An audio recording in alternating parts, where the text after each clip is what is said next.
பாலும் தெளிதேனும் பாகும் பருப்பும் இவை நாளும் கலந்துனக்கு நான் தருவேன் கோலம் செய் துங்கக் கரிமுகத்து தூமணியே நீ எனக்கு சங்கத்தமிழ் மூன்றும் தா.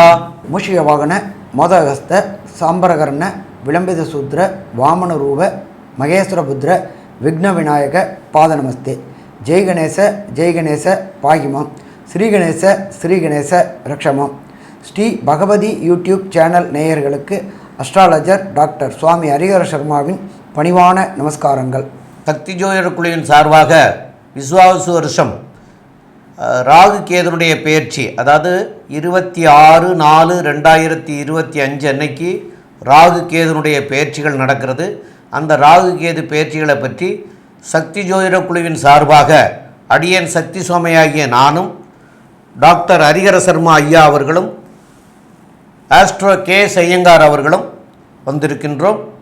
இப்பொழுது ராகு கேது பெயர்ச்சிகளை பற்றி பார்ப்போம். அனைவருக்கும் ஹரிஹர சர்மாவின் பணிவான நமஸ்காரங்கள். நம்ம ஒவ்வொரு வருஷமும் வருஷ கிரகங்கள் பயிற்சி, ராகு கேது பயிற்சி, சனி பயிற்சி, மாத பலன்கள், வருஷ பலன்கள் இதெல்லாம் பார்த்துக்கிட்டு வரோம். அந்த வரிசையில் நாம் இன்றைக்கி பார்க்க போகிறது நிகழும் மங்களகரமான விஸ்வாச வருஷம் சித்திரை மாதம் 13ஆம் தேதி. அதுக்கு சரியான ஆங்கில தேதி அப்படின்றது 26/4/2025. ராகு கேது இடம்பெயர்றாங்க. ராகு கேது அப்படின்றத பொறுத்தளவுக்கு சற்றேறக்குறைய 18 மாதங்கள் ஒரு ராசியிலேருந்து ஒரு ராசிக்கு கடக்கக்கூடிய காலகட்டங்கள். இப்போ இருக்கக்கூடிய இடம் மீனத்தில் ராகுவும் கன்னியில் கேதுவும் இருக்கிறாங்க.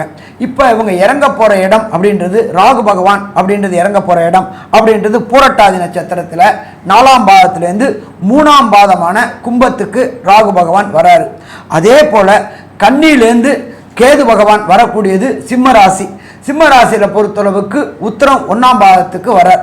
ஒன்று சூரியனுடைய நட்சத்திரத்துக்கு வரார், இன்னொன்று குருவோடைய நட்சத்திரத்துக்கு வரார்.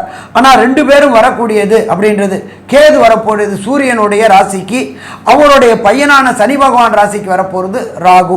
இதில் இன்னொரு விசேஷம் அப்படின்னாக்க ராகு கேதுக்களுக்கு சொந்த இடம் கிடையாது. எல்லா கிரகங்களுக்கும் ஒவ்வொரு வீடு உண்டு.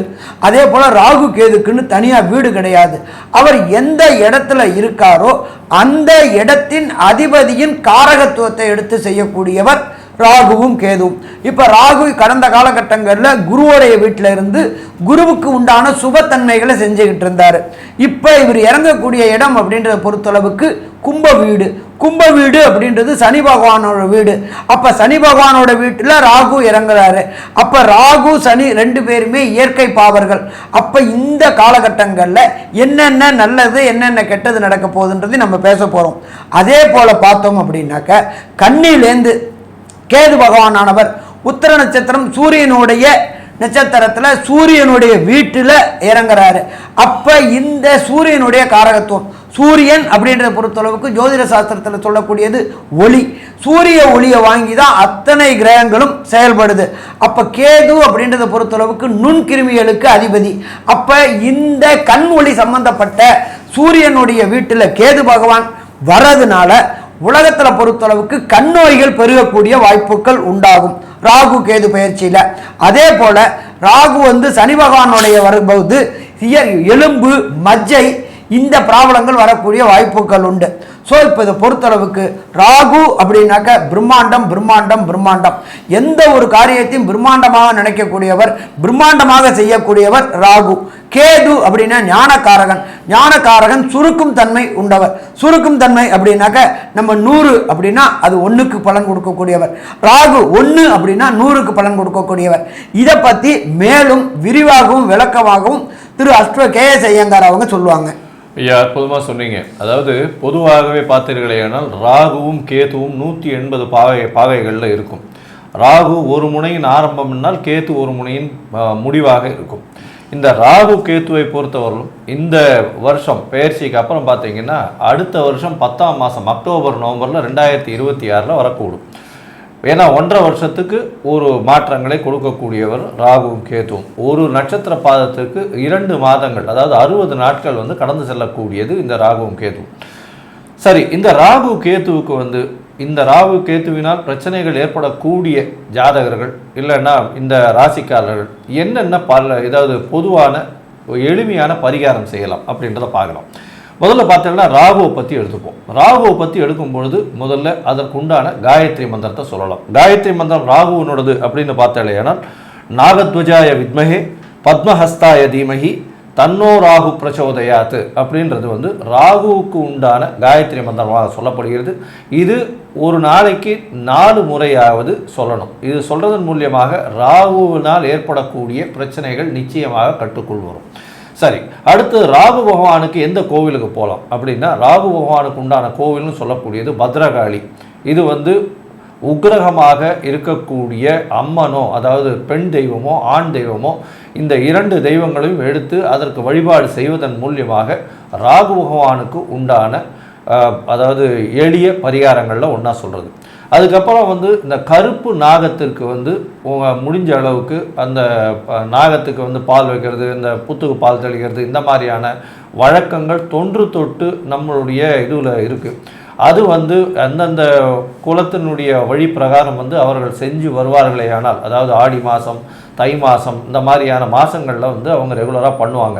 அவங்க வீட்டில் மூதாதையர்கள் பண்ணிகிட்டு இருப்பாங்க. அதே மாதிரி சொந்த ஊர் கோவில், அதாவது தான் பிறந்த ஊர் கோவிலுக்கு சென்று வருவது. ஏன் சொல்கிறேன்னா, ராகு என்பவர் பிதாமகர், அதாவது தந்தையின் தந்தை வழி சொல்லக்கூடியவர், பிதாமகர்னு சொல்லக்கூடியவர். அதாவது ராகுவை பற்றி சொல்லக்கூடியவர். அதனால் அவருடைய வழிபாட்டிற்கு சொந்த ஊரில் சொந்த ஊர் கோவிலுக்கு ஒரு முறையாவது போயிட்டு வர்றதோ, அந்த ஊர் கோவிலில் எல்லை தெய்வங்களுக்கு உண்டான வழிபாடுகளை உங்களால் முடிந்த அளவுக்கு செய்யக்கூடியது நிச்சயமாக ஒரு மாற்றத்தையும் ஏற்றத்தையும் உங்களுக்கு ஏற்படுத்தி தரும்.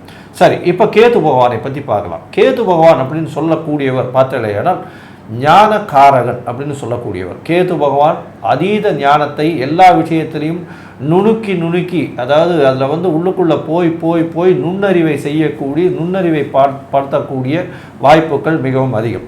அதனால் கேது பகவான் எந்த விஷயத்தையும் பார்த்தீங்கன்னா, ஒரு 1000 விஷயம் இருந்ததுனாலும் அதில் கடைசியில் ஒன்றுமே இல்லை அப்படின்றது, அதாவது வெங்காயத்தை உரிக்க ஒன்றும் இல்லைன்னு சொல்லுவாங்களே, அந்த மாதிரி மொத்தத்தில் வந்து மனசு வந்து ரொம்ப கிளியர் ஆகிடும். ஒன்றுமே இல்லாத அளவுக்கு கொண்டு வந்துடும். எந்த ஒரு விஷயத்திலையும் பற்றற்ற நிலையை கொண்டு வந்து விட்டு விடுவார். அதனால் இந்த பரதேச வாசம், அதாவது ஒரே இடத்துல தங்காமல் செல்லக்கூடிய, அதாவது சித்தர்கள், யோகிகள், இவர்களுடைய அவங்கள போய் சேவிச்சுட்டு வர்றது, அவர்கள் இருந்த தலத்திற்கு போயிட்டு வர்றது, இதெல்லாம் வந்து ஒரு பெரிய விசேஷம். அது தவிர பார்த்தீங்கன்னா, கேது பகவானுக்கு உண்டான எளிய, அதாவது சொல்லக்கூடிய காயத்ரி மந்திரம் அப்படின்னு சொல்கிறது அஷ்டோத்வஜாய வித்மஹே சூலஹஸ்தாய தீமஹி தன்னோ கேது பிரச்சோதயாத்து அப்படின்னு சொல்லக்கூடிய இந்த கேது பகவானின் காயத்ரி மந்திரத்தை ஒரு நாளைக்கு 7 முறையாவது சொல்லுவதன் மூலியமாக கேதுவினால் வரக்கூடிய வந்த பிரச்சனைகள் நிச்சயமாக விலகும். இதை தவிர பார்த்தீங்கன்னா, விநாயகருக்கு சதுர்த்தி போய் பாலோ இல்லைன்னா தேங்காய் உடைச்சிட்டு வர்றதோ, இல்லை ஒரு 9 தரம் சுற்றிட்டு ஒரு 9 தோப்புகரணம் போடுறதன் மூலியமாக நிச்சயமாக ஆஞ்சநேயருக்கும் விநாயகருக்கும் செய்வதன் மூலியமாக கண்டிப்பாக கேதுவினுடைய பிரச்சனைகளிலிருந்து விடுபடலாம். இதை தவிர பார்த்தீங்கன்னா, சித்தர்கள், யோகிகள் சொன்னோம். அதை தவிர வந்து இந்த ஆட்டிசம் சைல்டு, மனநலம் குன்றியவர்கள், ஏன்னா கேது மனசை கலைக்கக்கூடியவர், உங்களை வந்து அப்படியே டிப்ரெசிவ் ஸ்டேட்டில் கொண்டு போவாங்க. அதை தவிர ஓரத்தில் உட்கார வச்சு இன்ஃபீரியாரிட்டி காம்ப்ளெக்ஸ் டெவலப் பண்ணக்கூடியவர், இதெல்லாம் வந்து கேதுவினுடைய செய்யக்கூடிய வேலைகள். அதனால் இந்த ஆட்டிசம் சைல்டுன்னு சொல்லக்கூடிய அவர்களுக்கு மன வளர்ச்சி குன்றிய குழந்தைகளுக்கு உங்களால் முடிந்த அளவுக்கு படிப்புக்கு, அதாவது நோட் புக்கு, இந்த மாதிரியான விஷயங்கள் வாங்கி கொடுக்கறது, இதன் மூலியமாக கேதுவுக்கு உண்டான பரிகாரங்கள் அப்படின்னு நம்ம எடுத்துக்கலாம்.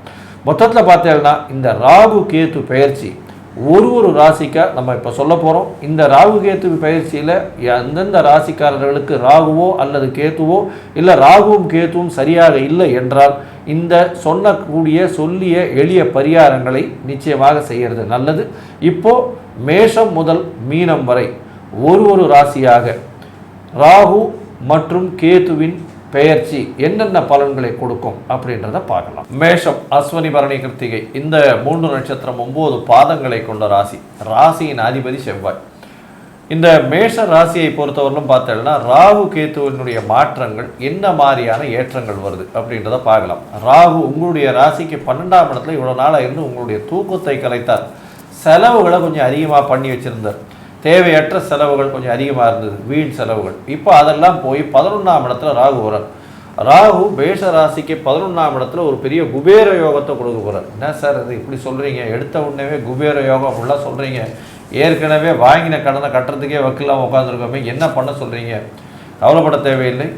ராசிக்கு 10, 11 அதிபதியான சனி அவர் 11ஆம் வீட்டில் கும்பத்தில் இருக்க, கும்பத்திலேயே ராகுவும் ராகு வர்றது பெரிய விசேஷம். இதனால் பார்த்தாலேயானால் உங்களுக்கு தொழிலில் பெரிய லாபம் கிடைக்கக்கூடிய வாய்ப்புகள் உண்டு.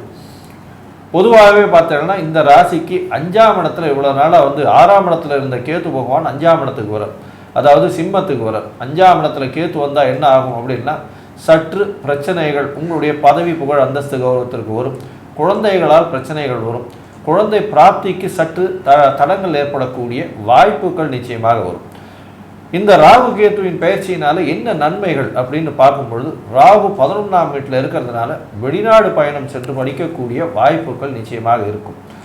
குடும்ப தலைவிகளுக்கு பெரிய ஏற்றம் கிடைக்கக்கூடிய வாய்ப்பு, எல்லா வகையிலும் பணம் வரக்கூடிய வாய்ப்பு. வர்ற பணத்தை முடிஞ்ச அளவு சேர்த்து வச்சுங்க, எல்லாமே நல்லபடியாக இருக்கக்கூடிய காலகட்டம்.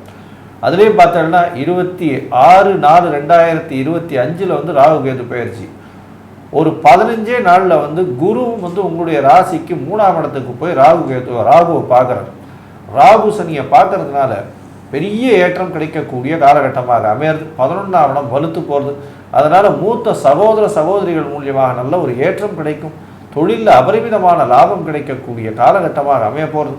அதை தவிர பார்த்தீங்கன்னா படிக்கக்கூடிய மாணவர்கள், அதாவது பிஹெச்டி அந்த மாதிரியான பொசிஷன்ஸ் படிக்கிறவங்க, சூப்பர் ஸ்பெஷாலிட்டி, பிஹெச்டி இந்த மாதிரியான விஷயங்கள் படிக்கிறவங்களுக்கு நல்ல ஒரு ஏற்றமான காலம். நிச்சயமாக அந்த விஷயத்தை முடிக்கக்கூடிய காலகட்டமாக அமைய போகிறது. இந்த வருஷம் பார்த்தீங்கன்னா, அதாவது ராகு கேதுவின் பயிற்சி அவர்களுக்கு பெரிய ஏற்றமாக இருக்கக்கூடிய காலகட்டம். இந்த காலகட்டத்தில் ராகு அவருடைய பார்வை பலன் அப்படின்னு பலம்னு சொல்லக்கூடிய ராகு 3, 11 இந்த 2 இடத்தையும், கேதுவும் 3, 11 இந்த 2 இடத்தையும் பார்க்கக்கூடிய சமசப்தம பார்வையை தவிர இந்த 2 இடத்தையும் அது விசேஷ பார்வைகளாக பார்க்கக்கூடிய விஷயங்கள் உண்டு. அதனால் பார்க்கும்பொழுது பார்த்தோன்னா ராகு மேஷத்தையும் அது தவிர தனுசையும் பார்க்கக்கூடியதாக இருக்கும். அதே மாதிரி கேத்து பார்த்தேனால் துலாத்தையும் மிதுனத்தையும் பார்க்கக்கூடியதாக இருக்கும். இதை தவிர பார்த்தேனால் இந்த பார்வை பலம் எந்த அளவுக்கு ஏற்றத்தை கொடுக்கும் இந்த மேஷராசிக்காரர்களுக்கு. அது தவிர இந்த மேஷராசிக்காரர்கள் வேலை செய்பவர்கள், அது தவிர தொழில், கூட்டு தொழில், சொந்த தொழில் செய்பவர்கள், அரசியல்வாதிகள், இவர்களுக்கெல்லாம் என்னென்ன மாற்றங்கள் ஏற்றங்கள் இருக்கும் அப்படின்றத பற்றி ஐயா ஹரிஹரசர்மா கிட்ட கேட்போம். ஐயா நல்லா அற்புதமாக சொன்னீங்க. ராகு அப்படின்னாலே பிரம்மாண்டம் பிரம்மாண்டம் பிரம்மாண்டம். இப்போ வேலை பார்க்கக்கூடிய நபர்கள் ஐடி இண்டஸ்ட்ரீஸில் வேலை பார்க்கணும். ஐடி அப்படின்றது இன்ஃபர்மேஷன் டெக்னாலஜி. இப்போ இன்ஃபர்மேஷன் டெக்னாலஜியில் பார்த்தோம்னாக்க ஏஐ தொழில்நுட்பம் வளர்ந்துக்கிட்டு வருது, கம்யூனிகேஷன் வளர்ந்துக்கிட்டே வருது, இது ஆர்டிஃபிஷியல் இன்டெலிஜென்ஸ் வளர்ந்துக்கிட்டு வருது. இந்த ஆர்டிஃபிஷியல் இன்டெலிஜென்ஸ் படிக்கிறதுக்காக வேலை பார்த்துக்கிட்டு இருக்கிறவங்க டெப்டேஷனாவோ ஆன்ஷோர் ஒர்க்காவோ போகக்கூடிய வாய்ப்புகள் இந்த 26/4/2025 அப்புறம் மேஷராசியை சேர்ந்த அன்பர்களுக்கு வரக்கூடிய வாய்ப்புகள் உண்டு. ஒரு சில பேருக்கு ஏஐ தொழில்நுட்பத்தில் மேல் படிப்பு படித்து அங்கேயே வேலை பார்க்கக்கூடிய வாய்ப்புகளும் இந்த ராகு கேது பயிற்சிக்கு அப்புறம் கிடைக்கக்கூடிய வாய்ப்புகள் உண்டு. சரி, அடுத்தது ராகு கேது பயிற்சி ஆன பிறகு சுயதொழில் செய்யக்கூடியவங்க. சுயதொழில் அப்படின்னு சொன்னாலே எப்படின்னு கேட்டிங்கன்னாக்க 10ஆம் இடம் அப்படின்றது சுயதொழில் அல்லது தொழில் ஸ்தானாதிபதி. அவர் இருக்கிற இடம் 11ல் இருக்கார். அது கிட்டத்தட்ட யோகத்துக்கு பார்த்தோம்னாக்க தர்ம கர்மா ஆதிபதி யோகம். தொழில் மூலியமாக அபரிமிதமான லாபம் குடிக்கக்கூடிய காலகட்டங்கள். அங்கு பார்த்தோம்னாக்க ராகு ராகு ராகு பிரம்மாண்டம் பிரம்மாண்டம் பிரம்மாண்டம் செய்கிற தொழிலை பிரம்மாண்டமாக செய்யக்கூடிய காலகட்டங்கள் இந்த மேஷராசி என்பர்களுக்கு வரக்கூடிய ராகு கேது பயிற்சிக்கு பிறகு கிடைக்குமா? கண்டிப்பாக கிடைக்கும். சரி, கூட்டு தொழில் எதுவும் செய்யலாமா அப்படின்னா, கூட்டு தொழில் செய்கிறதுக்கு இது ஏற்ற காலகட்டம் அல்ல. என்ன சாமி இப்படி சொல்கிறீங்க அப்படின்னாக்க, ராகு இருக்கிறது சனி பகவான் கூட சேர்ந்து இருக்காரு. ஆட்சி பெற்ற சனி பகவான் இருக்கார். எழுத்தாப்புல பார்ட்னர், ஒன்று லைஃப் பார்ட்னர், இன்னொன்று தொழில் பார்ட்னர். தொழில் பார்ட்னருடைய அதிபதி சூரிய பகவான். எப்பொழுதுமே பையனுக்கு அப்பாவுக்கும் ஆகாது. அப்போ இந்த ராகு கேது பயிற்சிக்கு முன்னாடி கூட்டு தொழில் பண்ணிகிட்டு இருந்தீங்க அப்படின்னா அதை மட்டும் தொடருங்க. ராகு கேது பயிற்சிக்கு அப்புறம் புதிய கூட்டு தொழில்கள் செய்கிறத தவிர்க்கிறது ரொம்ப ரொம்ப சிறப்பாக இருக்குமா? சிறப்பாக இருக்கும். ஏன் அப்படின்னு கேட்டிங்கன்னாக்க கண்டிப்பாக ரெண்டு பேருக்கும் டிஃப்ரெண்ட் ஆஃப் ஒப்பீனியன் வரும். சூரியன் அப்படின்றது ஆதிக்க கிரகம், ஒளி செலுத்தக்கூடிய கிரகம். உங்களுடைய பார்ட்னருடைய கரம் ஓங்கக்கூடிய காலகட்டங்கள். உங்களுடைய பார்ட்னருடைய கரம் ஓங்க ஆரம்பிச்சிருச்சு அப்படின்னு சொன்னாலே நீங்கள் ஆட்டோமேட்டிக்காக டம்மியாக ஆகி போயிடுவீங்க. அதனால் ராகு கேது பெயர்ச்சிக்கு முன்னாடி தொடங்கலாம், அதற்கு பிறகு தொடங்கினாக்க பிரச்சனைகளை சந்திக்கக்கூடிய வாய்ப்புகள் உண்டாகும். சரி, அடுத்தது இது அரசியல்வாதிகளுக்கு இந்த ராகு கேது பெயர்ச்சி எப்படி இருக்கும் அப்படின்னு பார்க்கலாம்னாக்க, அரசு தொடர்புடைய தொழில் வரணும் அப்படின்னு சொன்னாக்க சூரியனுடைய ஆதிக்கம் இருக்கணும், சூரியன் செவ்வாயுடைய ஆதிக்கம் இருக்கணும். சூரியன் செவ்வாய் ஆதிக்கம் இருந்தால் தான் அரசியல்வாதிகளுக்கும் அரசியல் எஜமானர்களுக்கும் தலைவர்களுக்கும் மந்திரிகளுக்கும் இந்த காலகட்டங்களில் பதவி கிடைக்கும். ஆனால் சூரியனோட வீட்டில் கேதுவும் சனியோட வீட்டில் ராகுவும் இருக்கிறதுனால சில கருத்து வேறுபாடுகள் ஏற்படக்கூடிய வாய்ப்புகள் உண்டு. மேஷராசியின் அதிபதியான செவ்வாய் இந்த ராகு கேது பெயர்ச்சியின் காலகட்டங்களில் நீச்சம் வேற அடைஞ்ச நிலையில் இருக்கிறாரு. அப்போ இந்த செவ்வாய் நீச்சம் அடைஞ்ச காலகட்டங்களும் இந்த அரசியல்வாதிகளுக்கு சற்று பின்னடைவு ஏற்படக்கூடிய வாய்ப்புகள் உண்டு. மேலே பேசக்கூடியது உங்களுடைய தலைவர்கள்ட்டே இவங்கள்ட்டே பேசக்கூடிய காலகட்டங்களில் ரொம்ப எச்சரிக்கையாக பேசுகிறது ரொம்ப சிறப்பாக இருக்கும். ஏன்னா உங்கள் ராசியாதிபதி செவ்வாய் வேற நீச்சம் அடைஞ்சு போயிட்டாரு. நீங்கள் சொல்கிறது தவறுதலாக புரிந்து கொள்ளக்கூடிய வாய்ப்புகளாக இருக்கும். அதனால் அரசியல்வாதிகளுக்கு பொறுத்தளவுக்கு இந்த ராகு கேது பெயர்ச்சி எச்சரிக்கையுடன் இருந்தால் பிரச்சனைகளை தவிர்க்கலாமா? பிரச்சனைகளை தவிர்க்கலாம். சரி, இந்த ராகு கேது பெயர்ச்சி ட்ரேடிங் யூக வணிகங்கள் செய்யக்கூடியவங்களுக்கு எப்படி இருக்கும்? அதே போல் இந்த ராகு கேது பயிற்சி மேஷராசி என்பவர்களுக்கு உடல் ஆரோக்கியத்தில் எப்படி இருக்கும்? அதே போல் இந்த மேஷராசிக்குண்டான ராகு கேது பயிற்சி சின்னத்திரை பெரிய திரை கலைஞர்களுக்கு எப்படி இருக்கும் அப்படின்றத பற்றி விரிவாகவும் விளக்கமாகவும் ஐயா டாக்டர் சக்தி சோமையா அவங்க சொல்லுவாங்க. ரொம்ப அற்புதமாக தெளிவாக விவரமாக சொன்னீங்க ஐயா. இப்போது மேஷராசிக்கு இது காலம் வரைக்கும் 12ஆம் இடத்துல இருந்த ராகு பகவான் 11ஆம் இடத்துக்கு வர்றார். இப்போ 11ஆம் இடத்துக்கு வர்றதுங்கிறது லாபஸ்தானம்னு சொல்லக்கூடிய ஸ்தானம். அப்போ லாபஸ்தானத்துக்கு வரக்கூடிய ராகு பகவான் ஏற்கனவே அங்கே சனி பகவான் ஆட்சி பெற்ற நிலையில் இருக்கார். அப்போ அவரோட சேரும் பொழுது இந்த பங்கு ட்ரேடிங் எல்லாம் நல்லா வர்றதுக்குண்டான வாய்ப்புகள் மிக அதிகம். பங்கு ட்ரேடிங் அப்படின்னு சொல்கிறது அதில் பணம் போட்டிங்கன்னா பல மடங்கு பெறுகிறதுக்குண்டான காலகட்டமாக அமையக்கூடிய காலமாக அமையும். அதனால் பங்கு ட்ரேடிங் நல்லா இருக்கும் அப்படிங்கிறத சொல்கிறோம். அது போக இதில் சொத்துக்கள் இந்த நேரத்தில் வாங்கினீங்கன்னா அந்த சொத்துக்கள் உங்களுக்கு அழியாத சொத்துக்களாக வரக்கூடிய வாய்ப்புகளையும் கொடுக்கும். அப்போ சொத்துக்கள் வாங்கக்கூடிய சூழ்நிலையும் தரக்கூடிய வாய்ப்புகள் உண்டு. இதில் 5ஆம் இடத்துல கேது பகவான் இருக்கிறதுனால அந்த சொத்துக்கள் வாங்குறதுல சில பிரச்சனைகள் வரும். அந்த பிரச்சனைகளெல்லாம் சரி செய்து வாங்கிட்டிங்கன்னா கண்டிப்பாக காலத்துக்கும் அழியாத சொத்தாக இருக்கும். உடல் ஆரோக்கியம் நன்றாக இருக்கக்கூடிய வாய்ப்புகள் உண்டு. இது 5ஆம் இடத்துல கேது பகவான் இருக்கிற காரணத்தினால கண்டிப்பாக, அதாவது உங்களுடைய குலதெய்வ கோயிலுக்கு வருஷம் ஒரு முறையாவது போகணும் அப்படின்னு சொல்லுவோம். இருந்தாலும் கேது 5ஆம் இடத்துல இருக்கிறதுனால உங்களால் எப்பப்போ போக முடியுமோ அப்பப்போ போயிட்டு வந்தீங்கன்னாலே அதனால பல நன்மைகள் உங்களுக்கு கிடைக்கிறதுக்கு உண்டான வாய்ப்புகள் கிடைக்கும் இந்த ராகு கேது பயிற்சியினால். மேலும் உள்ள விவரங்களை பற்றி நம்முடைய ஆஸ்ட்ரோ கேஎஸ் ஐயங்கார் அவங்க சொல்லுவோம். ஐயா, அற்புதமாக சொன்னீங்க. அதாவது ராகு கேதுவை பொறுத்தவரையிலும் பார்த்தலைன்னா இந்த இது வெள்ளித்திரை சின்னத்திரை இந்த மாதிரியான விஷயங்களில் ஒரு பெரிய மாற்றத்தை ஏற்படுத்துவார். அதுவும் மேஷராசிக்காரர்களுக்கு பார்த்தேன்னா வெள்ளித்திரை சின்னத்திரையில் இருக்கிறவங்க மேஷராசிக்காரர்களுக்கு திடீர் யோகம் வரும். வெளிநாடு பயணம் போகக்கூடிய வாய்ப்பு வரும். ஒரு 2-3 ப்ராஜெக்ட்ஸ் சைன் பண்ணக்கூடிய வாய்ப்புகள் நிச்சயமாக வரும். சரி, இந்த ராகு கேது பயிற்சியினால் இந்த மேஷராசிக்காரர்கள் எந்த கோவிலுக்கு போயிட்டு வரலாம் அப்படின்றத பற்றி நம்ம இப்போ ஐயா கிட்ட கேட்கலாம். ரொம்ப அற்புதமாக சொன்னீங்க. 5ஆம் இடத்துல கேது பகவான் இருக்கிற காரணத்தினால நீங்கள் தஞ்சாவூர் மாவட்டத்தில் உள்ள கீழ்பெரும்பள்ளம் போய் நீங்கள் வணங்கிட்டு வந்தீங்கன்னா கண்டிப்பாக இந்த ராகு கேதுனுடைய பயிற்சிக்குனால வரக்கூடிய தொல்லைகள்லாம் போயிட்டு நன்மையாக மாறக்கூடிய வாய்ப்புகள் உண்டு. மேலும் உள்ள விவரத்தை நம்ம ஐயா ஆஸ்ட்ரோ கேஎஸ் ஐயங்கார் அவங்க சொல்லுவாங்க. ஐயா நல்லா சொன்னீங்க. அதாவது மேஷத்தை பொறுத்தவரை ராகு கேது ஒரு பெரிய ஏற்றத்தை கொடுக்கும். முதலில் ராகுவின் பெயர்ச்சி என்ன ஒரு ஏற்றத்தை கொடுக்கும்? மூத்த சகோதரர்களோடு ஒரு இணக்கம் இருக்கக்கூடிய காலகட்டம், தொழிலில் பெரிய ஏற்றம் இருக்கக்கூடிய காலகட்டம், பண வரவிற்கு பஞ்சம் இருக்காது, உடல் நலத்தில் நல்ல ஏற்றம் இருக்கக்கூடிய காலகட்டம், மூத்த சகோதரர்கள் மூதாதையர்கள் மூலியமாக நல்ல ஒரு ஏற்றம் இருக்கக்கூடிய காலகட்டம், சொந்த ஊர் சொந்த நாடு சொந்த மாநிலம் போயிட்டு வரக்கூடிய வாய்ப்புகள் இந்த காலகட்டத்தில் நிச்சயமாக இருக்குது. புதிய வேலையின் மூலியமாக வெளிநாடு போகக்கூடிய பாக்கியம் உண்டு. தொழிலில் அபரிமிதமான ஏற்றம் இருக்கும். வெளிநாட்டு மூலதனம், வெளி மதத்தினர் மூலதனம் நிச்சயமாக வரக்கூடிய வாய்ப்புகள் உண்டு. இந்த ராகு கேத்துவனோட கேத்துவினுடைய பயிற்சியினால் என்ன ஆகும் அப்படின்னு பார்த்தலையானால் 5ஆம் இடத்துல இருக்கக்கூடிய கேத்துவினால சற்று அதாவது குழந்தை பிராப்திக்கு பார்த்து கொண்டிருப்பவர்களுக்கு சற்று பின்னடைவு ஏற்படக்கூடிய வாய்ப்புகள் நிச்சயமாக உண்டு. அது தவிர புதிய பதவி புகழ் அந்தஸ்து கௌரவம் வரக்கூடிய பிரச்சனைகள், அதனால சில பிரச்சனைகள் வரக்கூடிய வாய்ப்புகள் நிச்சயமாக இருக்கும். அது தவிர பார்த்தலையானால் உங்களுடைய குழந்தைகள் மூலியமாக சிறு சிறு பின்னடைவு ஏற்படக்கூடிய வாய்ப்புகள் நிச்சயமாக இருக்கும். இந்த காலகட்டத்தில் பார்த்தலையானால் ராகு பகவானுடைய ஏற்றம் மிகவும் அதிகமாக இருக்கிறது. அதனால் ஒரு பெரிய ஏற்றமும் பெரிய மாற்றமும் உங்களுடைய வாழ்க்கையில் வரும். அதன் மூலியமாக 95 விழுக்காடு உங்களுக்கு பெரிய ஏற்றம். கேது பகவான் மூலியமாக வரக்கூடிய பின்னடைவுகள் மிகவும் கம்மியாக இருப்பதனால் அது அந்த அளவுக்கு செயல்படாது.